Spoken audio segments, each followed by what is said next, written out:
वर्धा जिल्ह्यातील सालेकसा नगरपंचायतीमध्ये ईव्हीएम मशीनमध्ये छेडछाड प्रकरणावरून काँग्रेस, राष्ट्रवादी काँग्रेस, शिवसेना शिंदे गट, शिवसेना उद्धव गट आणि राष्ट्रवादी शरद पवार गटाच्या उमेदवारांनी तहसील कार्यालयामध्ये घेराव घातला। जवळपास 12 तास आंदोलन केल्यानंतर अधिकाऱ्यांनी अहवाल तयार करून जिल्हाधिकाऱ्यांना पाठवला। नागपूर महापालिकेच्या निवडणुकीसाठी तयार करण्यात आलेल्या प्रारूप मतदार याद्यांवर अखेरच्या दिवसापर्यंत तब्बल 13,000 हरकती प्राप्त झाल्या। सर्वाधिक 663 हरकती लक्ष्मीनगर झोनमधल्या आहेत। या दुबार नावं, चुकीची नावं आणि दुसऱ्या प्रभागात नावं गेल्याच्या हरकतींचा समावेश आहे। मतदारांच्या पळवापळवीबरोबरच महाराष्ट्रात उमेदवारांची देखील पळवापळवी सुरू आहे, असा आरोप जितेंद्र आव्हाड यांनी केलाय। निवडणूक याद्यांचा घोटाळा देशभरात कुठे नाही, कोण घोटाळा करतंय यामागचा काय उद्देश आहे, काही कळायला मार्ग नाही, असं आव्हाड यांनी म्हटलं। राष्ट्रवादी शरदचंद्र पवार पक्षाच्या सातारा जिल्हाध्यक्षपदी माजी सहकार मंत्री बाळासाहेब पाटील यांची वर्णी लागली आहे। प्रदेशाध्यक्ष शशिकांत शिंदे यांनी ही निवड जाहीर केली। नगरपालिका आणि नगरपंचायतींच्या निवडणुकीचा टप्पा मार्गी लावल्यानंतर राज्य निवडणूक आयोगाने आता महापालिका निवडणुकीवर लक्ष केंद्रित केलंय। महापालिका निवडणुकीच्या तयारीचा आढावा घेण्यासाठी निवडणूक आयोगाने आज सर्व पालिका आयुक्तांची बैठक बोलावलेली आहे। यात प्रामुख्याने मतदार याद्यांबाबत आढावा घेतला जाणार असून विधिमंडळाचं हिवाळी अधिवेशन संपताच निवडणुकांची घोषणा केली जाण्याची शक्यता आहे। शिर्डीच्या साई मंदिरात दत्त जयंती उत्सवाला सुरुवात झाली आहे। संपूर्ण मंदिर परिसराला आकर्षक फुलांची सजावट करण्यात आली असून संध्याकाळी होणाऱ्या दत्त जन्म सोहळ्यासाठी भाविक मोठ्या संख्येनं पालख्या घेऊन शिर्डीत दाखल झाले। दत्त जयंतीनिमित्त अक्कलकोटमध्ये भाविकांनी गर्दी केली आहे। अक्कलकोट इथल्या स्वामी समर्थ मंदिरात विविध धार्मिक कार्यक्रमांचं आयोजन करण्यात आले। महाराष्ट्रासह आंध्र, कर्नाटक, तेलंगणा, गोवा आणि गुजरात यामधून भाविक दर्शनासाठी आले। कोल्हापूरमधील मनसे शहराध्यक्ष प्रसाद पाटील यांच्यावर गुन्हा दाखल करण्यात आलाय। माहिती अधिकारातून माहितीसाठी महिला अधिकाऱ्यांना धमकावल्याचा आरोप त्यांच्यावर ठेवण्यात आलाय। मीरा भाईंदर उत्तर परिसरातील स्थानिक मच्छीमारांची व्यापाऱ्यांकडून करोडोंची फसवणूक करण्यात आल्याचं समोर आलंय। स्थानिक मच्छीमारांकडून व्यापारी मोठ्या प्रमाणात मासे खरेदी करून त्यांच्या बदल्यात चेक देण्यात येत होते, मात्र हे चेक क्लिअर न होता परत येऊ लागल्यानं मच्छीमारांना एकही रुपया न मिळता त्यांचं प्रचंड नुकसान झालंय। भाईंदर रेल्वे पुलावर एका दिव्यांग अंध महिलेला रेल्वे पोलिसांनी मारहाण केल्याची धक्कादायक घटना समोर आली आहे। वजन काटा आणि दिनदर्शिका विकण्यासाठी बसलेल्या महिलेवर पोलिसांनी कानशिलात लगावलं, तसंच अंगावर पाणी फेकल्याचा आरोपही महिलेनं केलाय। जळगावच्या यावलमध्ये इंस्टाग्रामवर व्हिडिओ टाकल्याच्या रागातून 7 अज्ञातांनी एका तरुणाला मारहाण केली। या मारहाणीत गंभीर जखमी झाल्यानं तरुणाचा मृत्यू झाला। अकोला बस स्थानकावर बस लावण्याच्या वादातून 2 चालकांमध्ये हाणामारी झाली। एका चालकानं तर लोखंडी पाईप उगारत मारहाण केली। दरम्यान प्रवाशांनी मध्यस्थी करत हा वाद सोडवला। पिंपरी चिंचवडमध्ये एका टाईल्स दुकान मालकावर कोयत्यानं वार करत चोरट्यांनी 3 लाख रुपये लंपास केले। संपूर्ण घटना सीसीटीव्हीमध्ये कैद झाली आहे। चिंचवड पोलिसांनी तिघांना ताब्यात घेतले। भिवंडीमध्ये मुंबई नाशिक महामार्गावर धावत्या ट्रकला आग लागली आहे। सुदैवानं कोणतीही जीवितहानी झालेली नाही। दरम्यान आगीचं कारण अस्पष्ट आहे।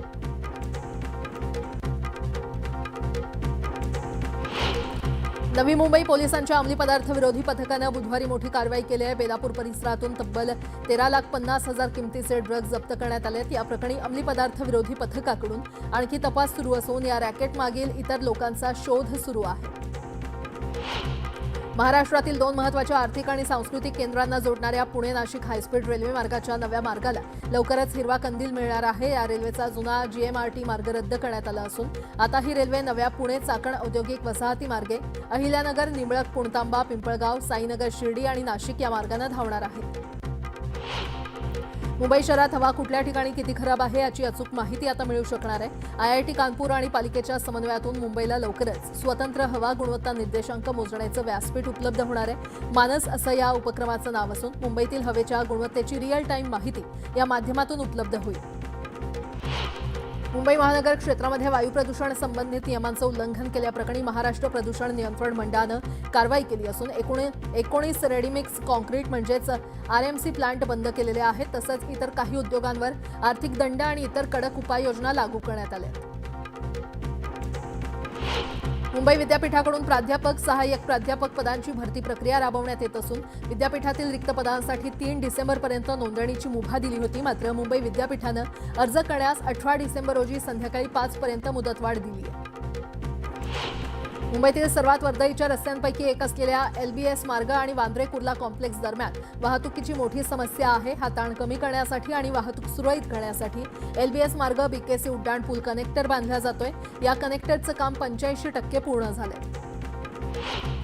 मुंबईच्या समुद्राला 4 डिसेंबरपासून 7 डिसेंबरपर्यंत सलग 3 दिवस मोठं उधाण येणार असून 4.5 मीटर ते 5.3 मीटरच्या लाटा उसळणार आहेत. त्यामुळे मुंबईकर आणि पर्यटकांनी समुद्रकिनारी जाणं टाळावं आणि पालिका पोलिसांनी केलेल्या सूचनांचं पालन करावं असं आवाहन पालिका प्रशासनाकडून करण्यात आलंय. राज्य सरकारनं TET परीक्षा बंधनकारक करण्याबाबत घेतलेल्या या निर्णयाविरोधात राज्यातील विविध शिक्षक आणि शिक्षकेतर कर्मचारी संघटनांनी 5 डिसेंबर रोजी शाळा बंद आंदोलन पुकारलंय. महाराष्ट्र राज्य शिक्षण संस्था महामंडळ, शिक्षक सेना, शिक्षक भारती तसंच मुंबई मराठी अध्यापक संघ यासह राज्यातील बहुतेक संघटनांनी या आंदोलनाला पाठिंबा दिला असून या संघटना आंदोलनामध्ये सहभागी होणार आहेत. अर्थव्यवस्थेनं तिमाहीत नोंदवलेला अपेक्षेपेक्षा 8.2% वाढीचा दर आणि भांडवली बाजारात सेन्सेक्स निफ्टीला नवीन उच्चांकाची चाहूल लागली असताना देशाच्या चलनानं मात्र घसरण कायम राखलेली आहे. बुधवारी रुपयानं प्रति डॉलर 90चा स्तरही ओलांडलाय. मंगळवारच्या तुलनेत 25 पैशांच्या घसरणीसह तो 90.21 या ऐतिहासिक तळाशी बंद झाला.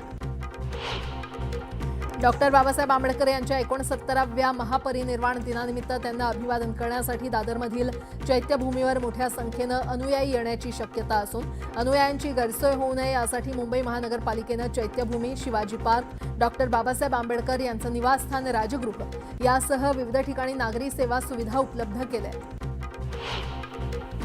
भारतीय संविधानाचे शिल्पकार भारतरत्न डॉक्टर बाबासाहेब आंबेडकर यांच्या महापरिनिर्वाण दिनी 6 डिसेंबरला देशभरातील लाखो अनुयायी मुंबईतील दादर येथील चैत्यभूमीला भेट देऊन बाबासाहेबांना अभिवादन करतात. चैत्यभूमीला येणाऱ्यांमध्ये लाखो अनुयायी बाहेरून वाहनानं मुंबईत येतात. या अनुयायांच्या वाहनांचा टोल माफ करावा अशी मागणी काँग्रेसच्या मुंबई अध्यक्षा खासदार वर्षा गायकवाड यांनी केली आहे. राज्यातील घाऊक बाजारपेठ बंद करण्यासाठी 5 तारखेला नवी मुंबई कृषी उत्पन्न बाजारपेठ 1 दिवसासाठी बंद ठेवण्याचा इशारा देण्यात आलाय. बाजारपेठ 1 दिवसासाठी बंद करत सरकारचं लक्ष वेधण्यात येणार आहे. मुंबईतील झोपडपट्टी पुनर्वसन प्राधिकरणातर्फे सध्या झोपडीधारकांचं सर्वेक्षण केलं जात आहे. या अंतर्गत 10,78,746 झोपड्यांचे ड्रोन सर्वेक्षण पूर्ण करण्यात आलेलं आहे. यापैकी 8,21,410 झोपड्या क्रमांकित करण्यात आल्यात. मुंबईतील लाखो नागरिक दाटीवाटीच्या झोपडपट्ट्यांमध्ये राहतात. अतोनात हाल झालेत. इंडिगोचे गेल्या काही दिवसांपासून वारंवार वेळापत्रक विस्कळीत होत आहे.